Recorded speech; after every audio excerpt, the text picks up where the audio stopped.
Al-Khamenei aliyekuwa kiongozi mkuu wa Jamhuri ya Kiislamu ya Iran amefariki dunia.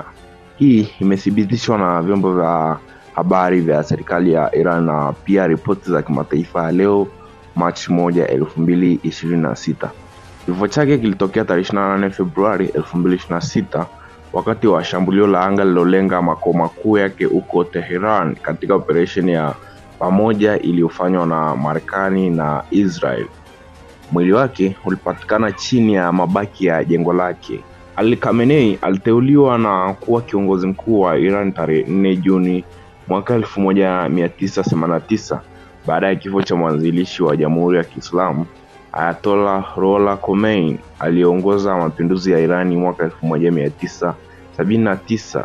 Hivyo Khamenei alidumu katika nafasi hii kwa takriban karibu miaka 37, yani tangu 1989 hadi mwaka 2026.